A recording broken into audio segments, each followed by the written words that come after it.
Friends, I welcome you to my channel. Before listening to this story, I will ask you to like and subscribe. It is not difficult for you, but it is pleasant for me. And we're starting. I don't usually eavesdrop on other people's conversations and have no idea what made me eavesdrop on this one. It was Sunday afternoon, and I was working on a hot water heater in the basement when I heard the phone ring. I didn't know what my wife Janet was doing at that time, and since the phone in the basement was nearby, I picked up the phone. Before I could say anything, I heard my wife's voice on the second floor. "Gary, you shouldn't have called here." What if John had answered the phone? I would just tell him that it's related to work. Don't be so nervous. I just wanted to let you know that everything is ready for tomorrow. We'll be at the Desca Motel in room 117. Get there at 1 o'clock sharp. I'll take a bottle of chilled wine and some fresh strawberries. Don't forget to wear that black silk underwear you were talking about. Okay, just so that no one sees us leaving work or coming back together. You seem a little nervous. Do you have any doubts about this? No. Everything is fine. I'm just a little scared. I've never done anything like this before, and it's only natural that I'm worried. I'm not going to change my mind. Everything will be fine, I promise. Okay, but if John ever finds out about this, I'm going to kill myself. I have to go before he overhears anything. I'll see you tomorrow at 1 o'clock sharp. I hung up the phone, just like them, and sat there for 10 minutes, replaying the whole conversation over and over in my head. Why the hell would I pick up the damn phone? Janet and I grew up together. We got married a year after graduating from high school. She was the only girl I'd ever made love to, and I assumed I was the only one she'd ever made love to. She was pretty, and she had a good figure.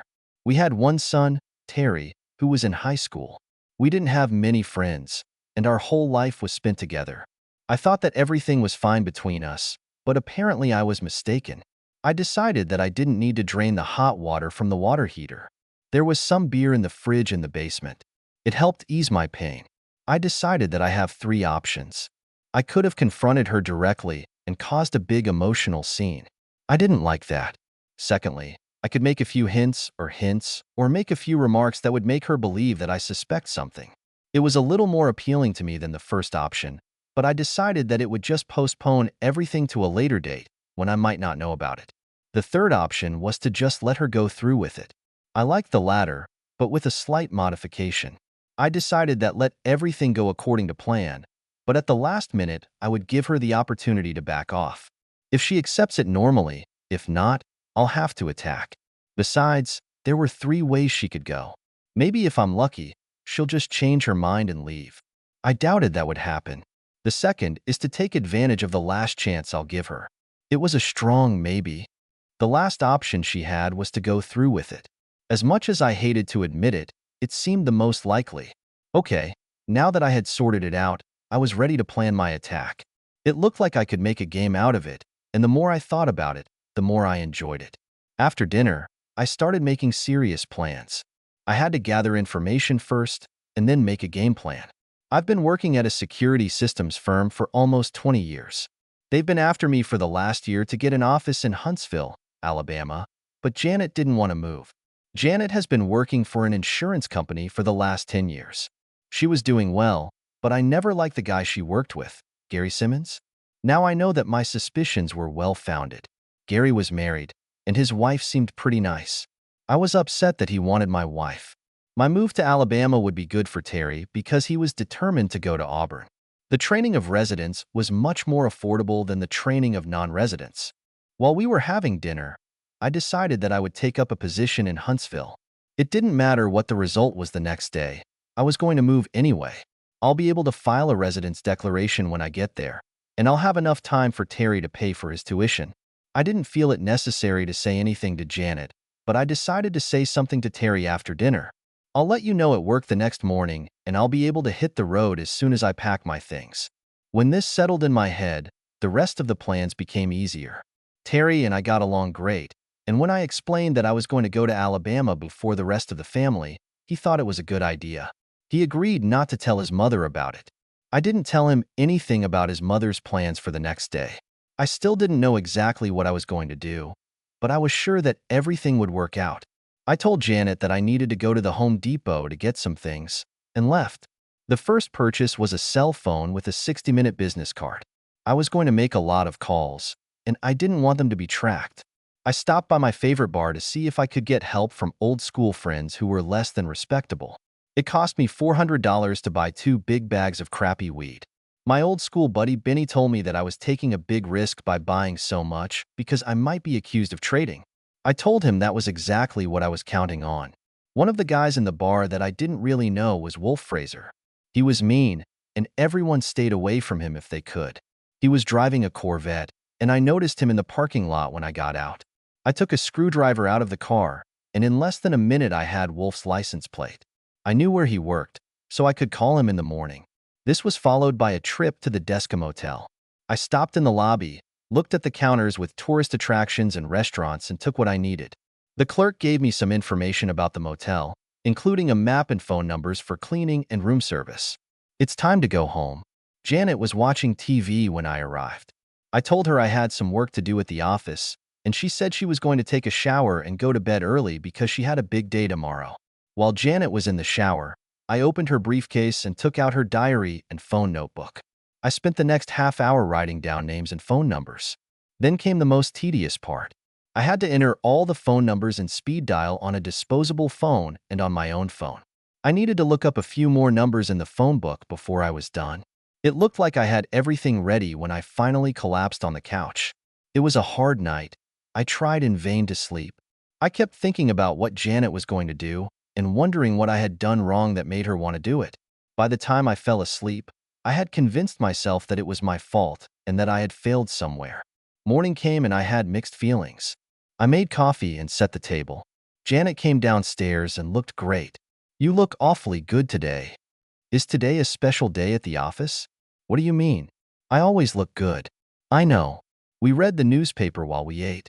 The morning conversation was less than normal, but not enough to comment on. I couldn't tell if she was nervous or worried. "I have a lot to do today. I might be a little late for dinner." I said, "It's okay. I'll cook something that will last until you get back." "Is there anything special that you want?" "No. Everything that is normal will be fine." It was a pathetic attempt on our part to make small talk.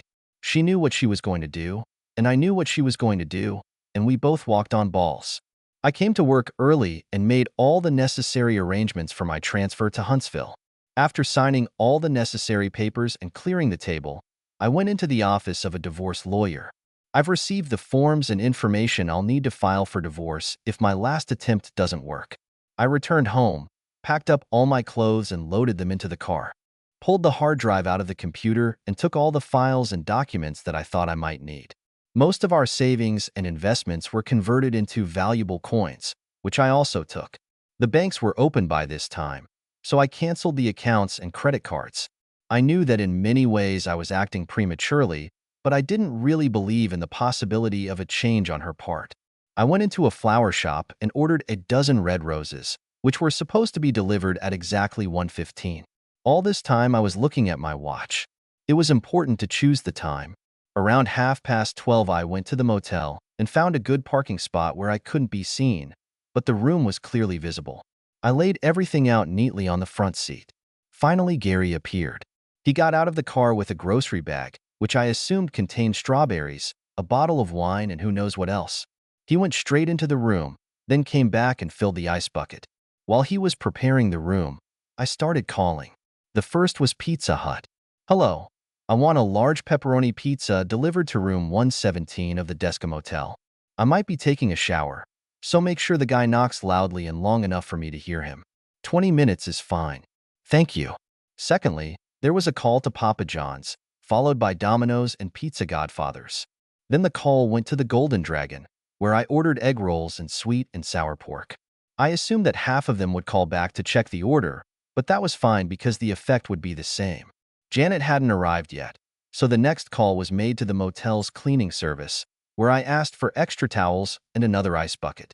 I figured it would take them about 15 minutes to deliver. Finally, my loving wife pulled into the parking lot. She went down to the end of the building so that her car wouldn't be too conspicuous. She got out of the car, holding a small overnight bag. When she was about 20 feet away from the door, I dialed the number. "Hi, honey. It's just me. John, there's something wrong with you." You don't usually call me at work in the middle of the day. I was thinking about you and just wanted to call and tell you that I love you. Oh, John, how sweet. I love you too. Okay, I'll let you get back to work. See you later. While. Goodbye, John, and thanks for calling. Janet hung up the phone, turned around, and entered the motel room. This was her last chance, and she made a decision. Tears welled up in my eyes as I resumed my phone blitz. Phone call number 7 to the local TV channel. Hi, is this WWC TV? Something strange is happening at the Desca Motel. If you have a truck nearby, you can pop in and check it out. No, I do not know what it is, but the cops are on their way. Well, thank you. I walked over to Gary's car. Fortunately, he parked in a place where I wouldn't be noticed when I replaced his license plate with the one on Wolfie's Corvette. On the way, I called Janet's office. She had an appointment with a certain Rob Kelly at 3 o'clock. Hi, this is Rob Kelly. I had an appointment with Janet Martin at 3 o'clock, but I have to reschedule it. Could you ask her to call me as soon as possible at 961-4452? I tried to call her, but the phone was busy. As soon as possible, please. The number was recorded in a telephone advertisement for a law firm specializing in divorce. I threw Gary's license plate under his car after I put a new one in. Then I walked over to Janet's car and drove it to the back of the motel. Returning to the car, I dialed the next number. Hello, Mrs. Simmons. Your husband asked me to call you. He has problems with his car, and he needs you to pick him up. He's at the Desca Motel, room 117. You can call him on his cell phone or just call his room. Number 961-7700, extension 117. No, I do not know why he did not call you. It looks like he's dating a very pretty client. While. Call 10 went to Acme Welding, where I asked Wolfie's boss to tell him that there was a license plate on a white Honda in the parking lot of the Desca Motel. The next call came to the police, where I reported that 2 children were changing license plates on a car in the parking lot. I mentioned that something was wrong and just asked them to check it out. I gave them the license plate of Wolfie's car. The first pizza delivery man entered the room. It looked like they had a fight, but Gary paid him and he left. The 12th call was to Janet's mother. Hi, Mom. It's John. I don't have much time. Janet is in a motel room, making love to the man she works with. Please call her and ask her to reconsider what she is doing. No, I can't talk about it right now. You have her cell phone number, and if you can't find her there, try calling the motel. This is 961-7700, extension number 117. I know I'm sorry, but I have to go. Please call me now. While. 2 more pizza vendors entered the room, and at the same time the maid brought more towels. There was another heated discussion at the door, but after a few minutes everyone left. The next call was to the motel. This is Mr. Simmons from the 117th. The bathroom sink leaks at the bottom of the faucet, and the water on the floor starts to get on the carpet. Can you send someone right now? Thank you. The big Harley roared into the parking lot, slowing down along the line of cars. Wolfie stopped right behind Gary's car, but before he could do anything, a police car pulled up. The biker and the policeman were arguing heatedly when I made my next phone call. Mr. Granger, this is John Martin. My wife Janet works for you. Yes, thank you. I'm glad she's a good employee, but she's currently staying at the Desca Motel in room 117 with Gary Simmons, who also works for you. They're making love there while we're talking. Yes, I'm sure. You have a company policy against this kind of thing, don't you? I'm sure you have their mobile phone numbers. Could you call them to confirm or deny this? If you can't get through, call the motel. This is 961-7700, extension 117.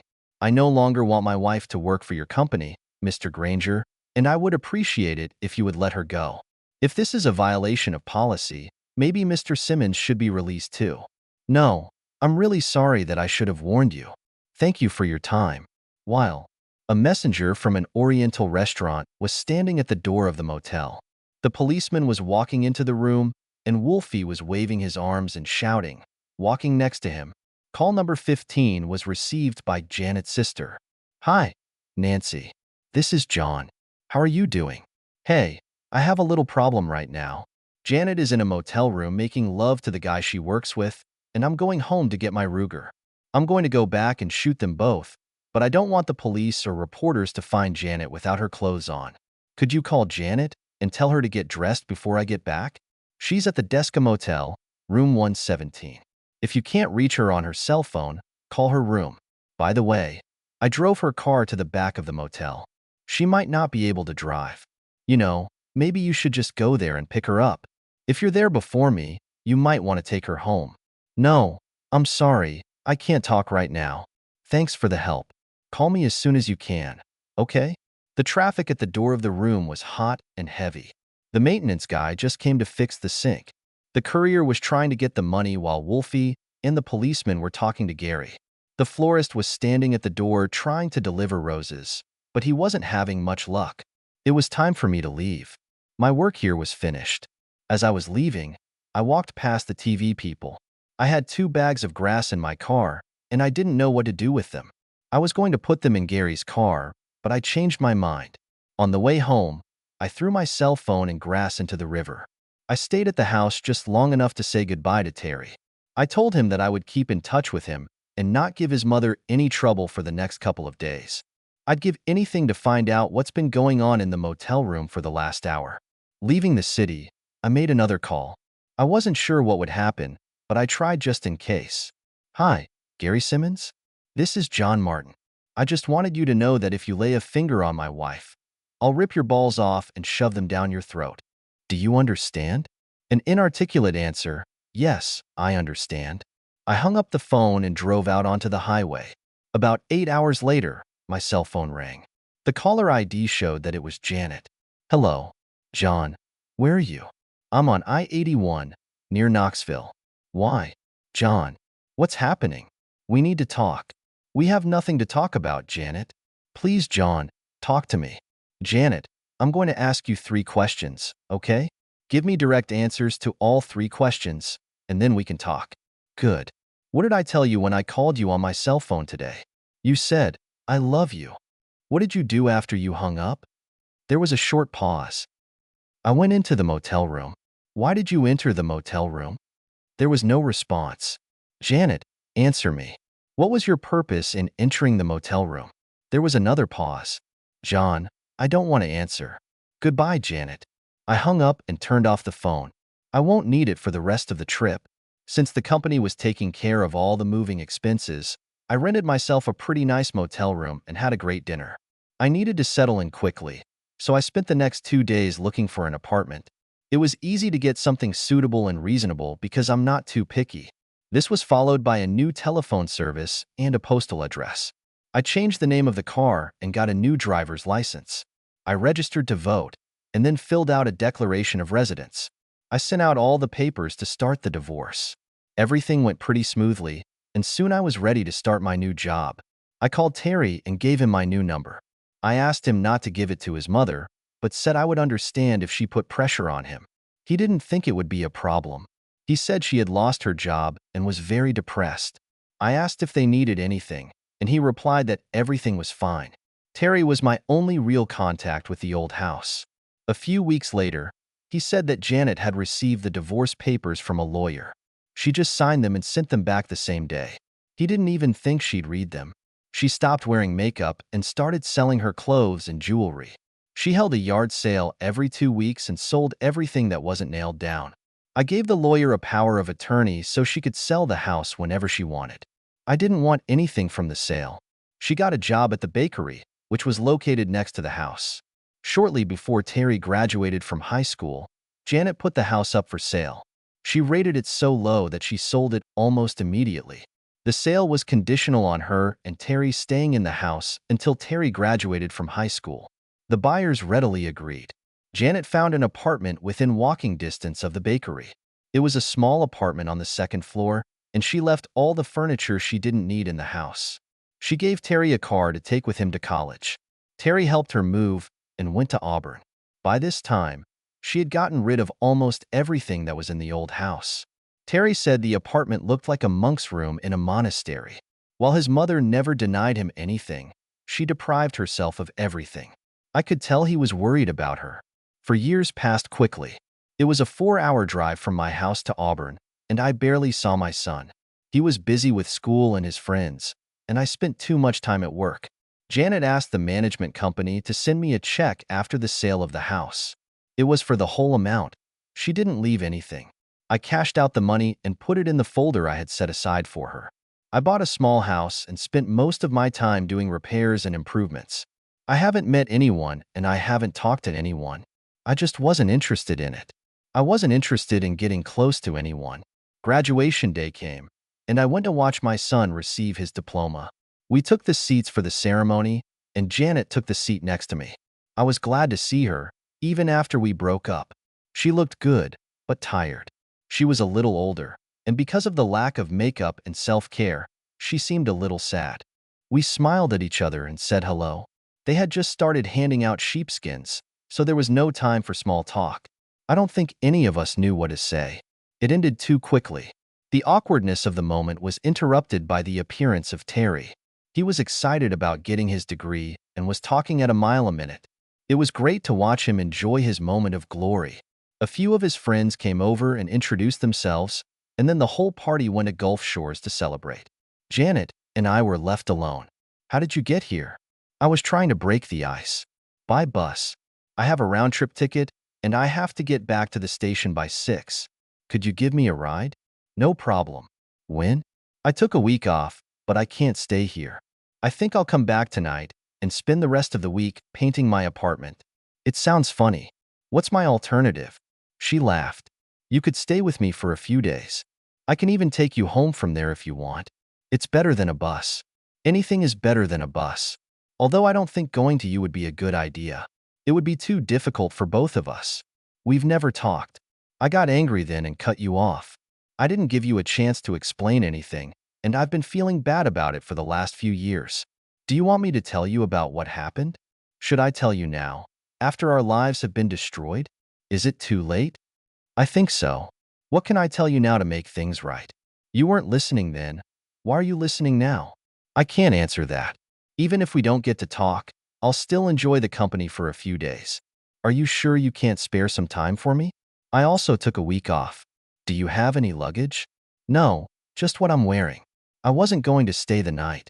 We'll stop by Walmart. I'll buy you a couple of change clothes, and everything will be ready. It's a 4-hour drive, and I'd really like to have company. I don't see anything good in it, but I'll try. If you do anything to upset me, I promise I'll leave without a second thought. Fair enough. My car is over there.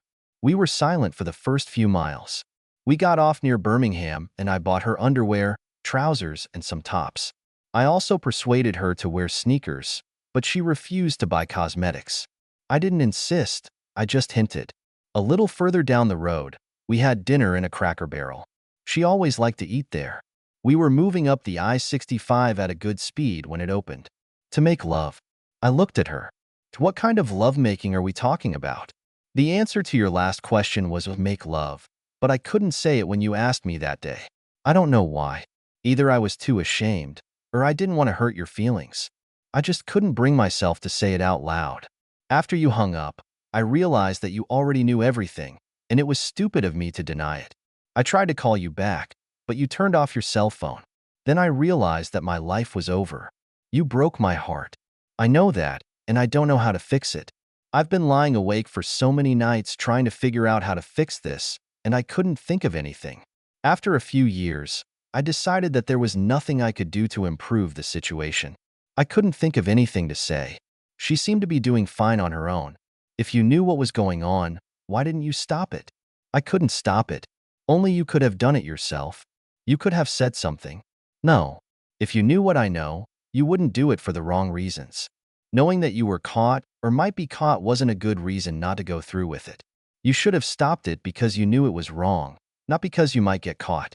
Is the meaning clear? Yes, but I'd still like you to say something. That's what I did. The last phone call. You mean the one where you said you loved me? That's right. I felt like I gave you the opportunity to stop before you started. I gave you a chance to make a decision. She paused. It was a test, and I failed it. I was such a fool. I won't argue. Did you love him? Gary? Heavens, no. Gary loved his wife as much as I loved you. We were just friends. I don't understand. Was it lust or something? Hell, no. It wasn't like that at all. It was more platonic than anything else. Gary and I were just friends. We had no desire to make our relationship anything more than that. So how the hell did you two end up in a motel to make love? It's a long story. We still have an hour to get to Huntsville. Gary and I have been working together for almost a year. Over time, we talked about different things. One of those things was making love. During our conversation, it turned out that none of us had ever made love to anyone except our spouses. We didn't complain about making love with our spouses because we were both happy with the way things were, but we got curious. The more we talked about it, the calmer we felt. I don't know which of us brought it up, but eventually we started discussing the possibility of making love to each other, just to see what it would be like. No conditions, and it will be a one-time deal. It was more like two adults playing doctor, or maybe like, I'll show you mine if you show me yours. I know it sounds ridiculous, but that's how it all developed. Have you ever wondered what the downside of this is? It never occurred to either of us. We got to the point where doing it was like going to the movies together. I don't know about Gary, but I didn't think you'd ever find out about this, so it won't hurt you. I was wrong. I am so sorry. And how did Gary's wife react to this? She was going to divorce him. I went to her and explained everything to her, just like I did to you now. She didn't get divorced, but I don't think their marriage was ever the same. Gary was fired along with me, but he protested. The case has reached the arbitration court. He claimed that he had not violated company policy because we had never had lovemaking. The board of directors didn't buy it. They moved to Baltimore, and I never saw them again. I was glad when we arrived at the house. Our conversation ended a long time ago, and it was a little tense. Some of this was difficult for me to take in. I took Janet to my bedroom and took the guest room myself. After making sure she had everything she needed, I wished her a good night. There will be more conversations tomorrow. I was hoping that our next conversation would be more pleasant. The next morning, she was already waiting for me for breakfast. It's the first time in a long time that I haven't had to cook myself. So tell me about making love to Gary. You know there was no lovemaking, and you also know why. I must have ruined your romantic evening. Actually, you know the situation, and although he brought wine and strawberries, it was not a romantic meeting. Don't imagine it's worse than it was. Well, did you guys do anything? Oh yes. We answered a dozen phone calls and a dozen more knocks on the door. Some nasty bastard made everyone either call us or knock on the door. The closest we got to the bed was when I took off my shoes. Did you have a bad time? It was the most miserable half hour of my life. While that biker was trying to get into the room to grab Gary, I managed to get away. When I saw that my car was gone, I cried. At that moment, Nancy drove up. You called my sister, and worst of all, you called my mother. She's still not talking to me. I'm sorry if I ruined something that was so important to you. I accept all the blame for what I did. It was disgusting. Oh, no, don't. All the blame lies with me. And if you think you can jump in 5 years and take responsibility for everything that happened, you're crazy. It was my fault. It was my fault. It's my fault, and don't ever try to take that away from me. I didn't wallow in agony all these years so that you could take them away from me. I feel partially responsible and have to take some of the blame. Don't do this. When I walked into that motel room, I lost all my self-respect. I can never get it back. At least you saved my virtue with your calls. I still have it, and I thank you for it every day. I just wish you had a way to do something in advance. But now I understand why you couldn't. It's sad, John. I love you and have always loved you. I didn't mean to hurt you, and I'm truly sorry. I'm not going to ask you for forgiveness because I don't feel like I deserve it. The loss of your love and trust has caused me more pain than anything else you could have done to me. Janet, you've never lost my love. I'm glad to hear that, John, but what about our union? I'm sorry, but he's gone, and I'm not sure how to get him back. I understand, and it's fair. What are we going to do for lunch? What about sushi? Sounds great. Are my clothes okay? We had a good time that day. After lunch, we went shopping a little more to buy Janet clothes that wouldn't make her look like a nun. I even talked her into buying some lip gloss, but nothing too dramatic. We had dinner with light soup, cheese, and crackers, and then sat down at the table with a glass of good wine. It was nice to see Janet getting back to her old self. The more time we spent talking, the calmer she felt. Are we going to make love tonight, John? I don't know. I have some problems. What kind of problems? Well, I'm afraid if we make love, I'll be thinking about you and Gary all the time. I'm a little worried because I don't know how it's going to go. That's bullshit, and you know it. Well, how do you know? I'll tell you how I know. About 30 years ago, when we first started dating, you told me that you fantasized about Pam Kramer, the cheerleader. Do you remember that? Did I really tell you that? Yes, of course. And every time we made love for the next 4 or 5 years, all I could think about was that you were making love to me and thinking about Pam Kramer. You're joking, right? No, damn it. I'm not kidding. Now the shoe is on the other foot, and you can't handle it. I had to put up with it, and I don't understand why you can't. Who are you thinking about? It's none of your business. Come on. We're all fantasizing. Who is your dream lover? Okay, okay. Most of the time it's you, even after we broke up. What do you mean, most of the time? Who is it the rest of the time? Do you really want to know? Won't you laugh? No, I promise. Mel Gibson. You're kidding. Not at all. I've always dreamed of making love to Mel Gibson, and I don't think there's anything abnormal about it. He's a very desirable guy. Which raises another question. Who have you been dreaming about for the last 5 years, when you were getting rid of tension? Mostly you. I think about you a lot. The same question applies to you. And the rest of the time? Well, sometimes I think about you and Gary together. You're sick. You fantasize about Gary and me making love to have fun. It sucks. Not really. After your date, I wondered why you wanted to make love to Gary. I didn't have any answers, so I assumed he was a better lover than me.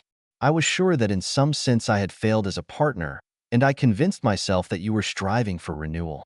I used to think about how he would please you. Okay, we're even. Now deal with it. I'm going to take a shower, and after that we're going to make love. You can think about Pam Kramer, and I'll think about Mel Gibson. It's all settled.